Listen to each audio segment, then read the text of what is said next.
ಮಾಡಿಸ್ಲಿಲ್ಲ ಮತ್ತೆ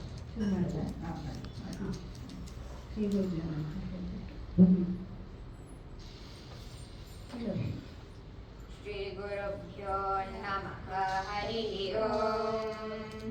ನ ಕರ್ಮಣ ನ ಪ್ರಜಯಾ ಧನೇನ ತ್ಯಾಗೇನೈಕೆ ಅಮೃತತ್ವಮಾನಶುಃ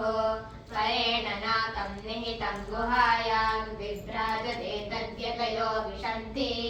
ವೇದಾಂತ ವಿಜ್ಞಾನ ಸುನಿಶ್ಚಿತಾರ್ಥ ಸನ್ಯಾಸ ಯೋಗಾದ್ಯತೆ ಶುದ್ಧ ಸತ್ವಾಃ ते ब्रह्मलोके तु परान्तकाले परामृतात् परिमुच्यन्ति सर्वे दह्रं विपाकं परमेश्वभूतं यत्पुण्डरीकं पुरमद्य सर्गस्तं तत्रापि दह्रं गगनं विशोकस्तस्मिन् यदन्तस्तदुपासितव्यम् यो वेदादो स्वरप्रोक्तो वेदान्ते च प्रतिष्ठितः तस्य प्रकृतिलीनस्य यः परः स महेश्वरः ॐ गणानां त्वा गणपतिगुं हवामहे कविं कवीनामुपमश्रवस्तमं ज्येष्ठराजं ब्रह्मणां ब्रह्मणस्पदान शृण्वन्नोतिभिस्सेदसादनं श्रीमन्महागणपतये नमः प्रणो देवी सरस्वती वाजेभिर्वाजिनीवती दीनाममित्रवत आनो दिवो भ्रतः पर्वतादा सरस्वती यजगावन्तु यज्ञं वाग्देव्यै नमः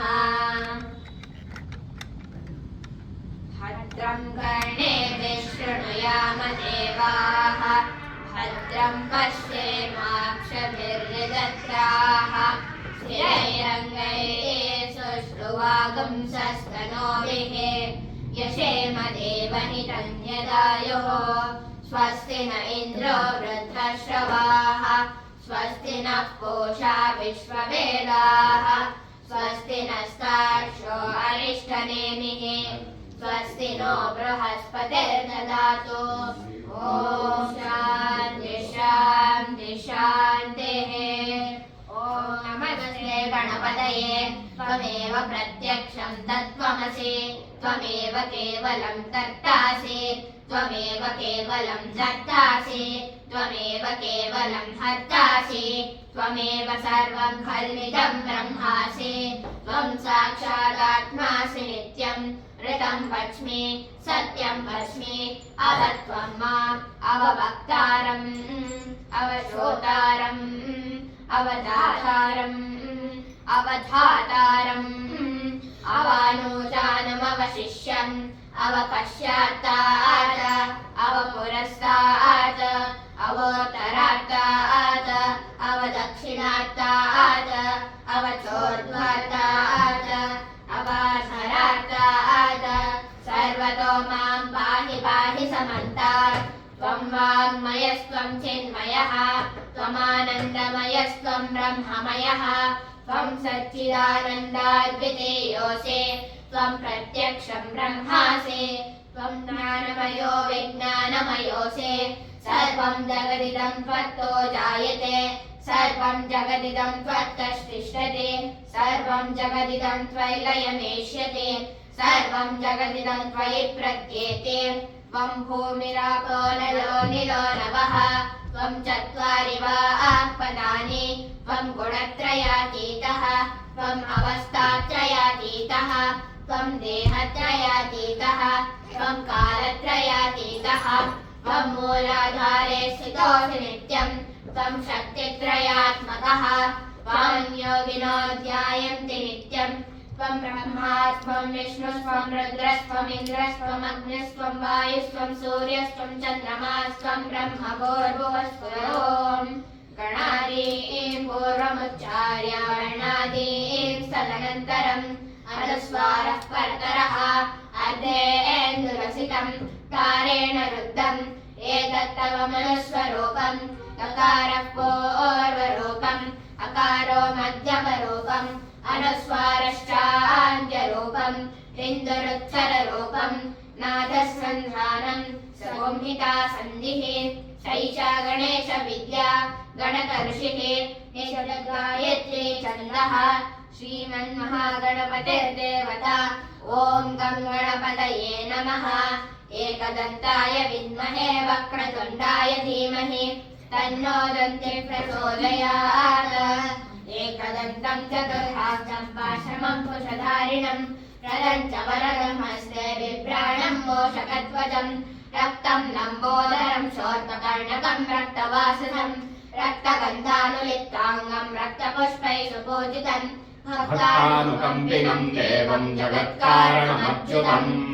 आविर्भूतं च सृष्ट्यादौ प्रकृतेः पुरुषात् परम् एवं ध्यायति यो नित्यं स योगी योगिनां परः नमो व्रातपतये नमो गणपतये नमः प्रमदपतये नमस्ते अस्तु लम्बोदराय एकदन्ताय विघ्ननाशिने शिवसुताय श्रीवरदमूर्तये नमः हरिः ओम् मेधा देवी जुषमाणा नागाद्विश्वाची भद्रा सुमनस्य माना त्वया दष्टानुतमाना दुरुक्तान् बृहद्वधेम विदधे सुमीराः त्वया जुष्टर्षिर्भवति देवि त्वया ब्रह्मागतः श्रीरुतत्वया त्वया जुष्टश्चित्रं विन्दते वसुसानो जुषस्व द्रविणो न मेधे मेधां नदिन्द्रो ददातु मेधां देवी सरस्वती मेधां मे अश्विना बुभावा दत्तां पुष्करस्रजा अप्सरासु चया मेधा गन्धर्वेषु चयन्मनः दैवी मेधा सरस्वती सामान् मेधा सुरभिर्जुषताग स्वाहा मेधा सुरभिर्विश्वरूपा हिरण्यवर्णा जगती जगम्या ऊर्जस्वती पयसा पिन्वमाना सामान् मेधा सुप्रतीका जुषन्ताम् मयि मेधां मयि प्रजां मयि अग्निस्तेजो ददातु मयि मेधां मयि प्रजां मयि इन्द्रियं ददातु मयि मेधां मयि प्रजां मयि सूर्यो व्रातो ददातु ॐ हंसाय विद्महे परमहंसाय धीमहि तन्नो हंसः प्रचोदयात्